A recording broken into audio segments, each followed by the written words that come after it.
지금까지의 시편 14편에서 24편까지 한 묶음이 되는데 그 전체 주제는 참 목자이신 예수 그리스도입니다.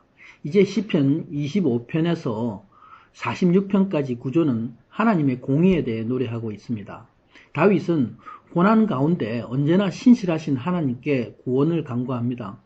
그런데 하나님은 때때로 침묵하십니다. 그런 가운데 다윗은 비통함으로 하나님께 탄원하고 있습니다. 이제 시편 25편은 시편 5편, 7편, 13편 등의 간구하는 기도의 시들도 연결됩니다. 다윗의 시편의 내용은 탄원의 기도 후에는 언제나 찬양, 감사, 또 헌신의 시가 많은 부분 반복되고 있습니다. 1절에서 7절 말씀은 하나님만 의지한다는 내용입니다. 다윗은 고통 가운데 자신의 영혼은 언제나 하나님을 향해 우러러 본다는 고백의 기도를 합니다. 원수에 대하여 오직 이기게 하시는 하나님을 전적으로 의지하고 있습니다. 의인은 오직 주님만을 바라는 자를 의미합니다.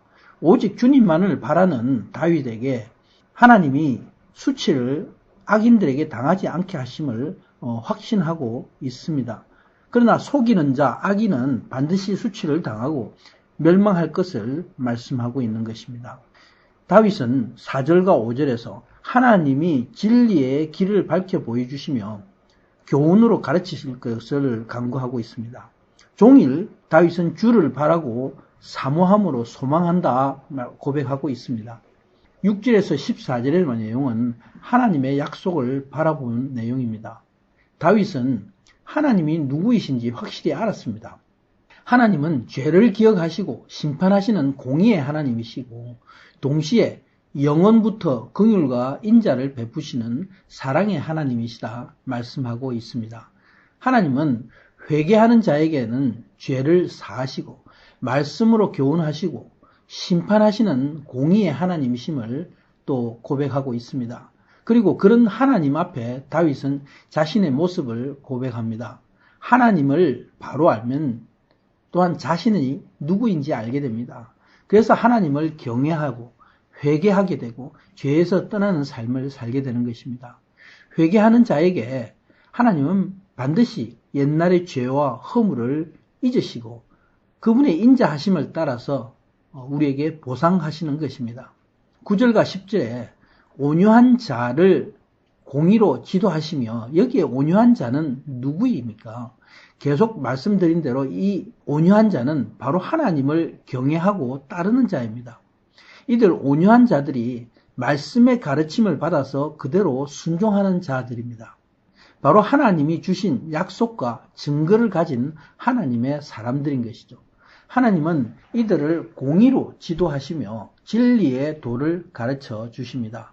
공의의 하나님은 이들 하나님이 주신 약속과 증거를 가진 자들을 반드시 인자와 진리의 길로 인도하시는 것입니다. 11절에 다윗은 자신이 어떠한 사람인지 바로 알았습니다. 바로 자신의 죄악을 알고 하나님 앞에 내려놓고 있는 것이죠. 인자와 진리의 하나님께서 그 약속의 이름으로 사실 것을 간구합니다. 하나님의 약속의 이름 여호와는 곧 예수 그리스도의 이름입니다. 구원을 약속하신 여호와의 이름이 예수님이 이 땅에 오심으로 모든 믿는 자에게 성취된 것입니다. 12절에서 14절의 내용은 여호와를 경외하는 자가 누구냐 묻고 있습니다. 바로 저들 온유한 자들에게 하나님은 택할 길을 알게 하시고 그 길을 바로 가도록 인도하신다 말씀하고 있습니다. 예수 그리스도의 이름으로 저들의 영혼이 평안하고 땅을 상속받는 자들입니다. 영혼이 평안하다는 것은 예수님을 믿는 자의 권세이죠. 예수님은 우리에게 말씀하십니다.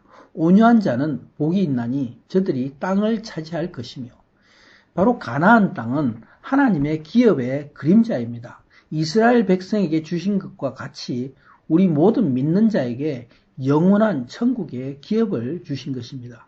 하나님을 경외하는 자가 곧 하나님과 가까운 교제하는 삶을 살게 됩니다.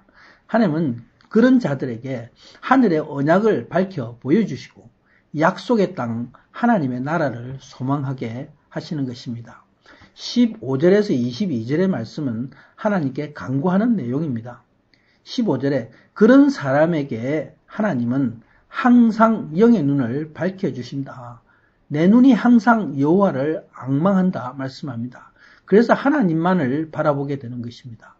사람의 발이 세상에 빠지지 아니하고 하나님께 속한 자의 삶을 사는 것입니다. 16절에서 18절의 내용에서 사람의 인생은 바로 죄악 가운데 묶여 있기 때문에 오로지 외로움과 괴로움 뿐이라는 것을 말씀하고 있습니다. 다윗은 자신의 모습을 철저히 하나님 앞에 내어놓고 하나님의 긍휼을 구하고 있습니다. 마음의 근심과 궁금함을 하나님 앞에 온전히 내려놓고 하나님의 도우심을 간구합니다. 이처럼 우리가 자신에 대해서 알면 하나님 앞에 경외함과 애통함으로 나아가 하나님께 간절히 간구하게 되는 것입니다. 19절에서 21절의 내용에서 다윗은 많은 원수들의 미워함과 적대함 앞에서 자신의 영혼을 구하여 주실 것을 하나님께 간구하고 있습니다. 성실과 정직의 하나님, 저들이 손에서 나를 인도하소서, 보호하소서, 오직 하나님의 도우심만을 간구합니다. 고백합니다. 22절의 내용에 다윗은 계속해서 나라와 백성을 위해 간구하고 있습니다. 이스라엘을 환란에서 구할 것을 구합니다. 이 세상은 환란의 연속입니다. 그러나 이 세상의 삶은 잠시입니다. 그래서 믿음의 사람은 오직 하나님 나라와 그 나라의 영원한 생명만을 구하는 것입니다. 주님, 나의 죄를 사하시고 이 나라를 환란에서 구하여 주시옵소서. 아멘.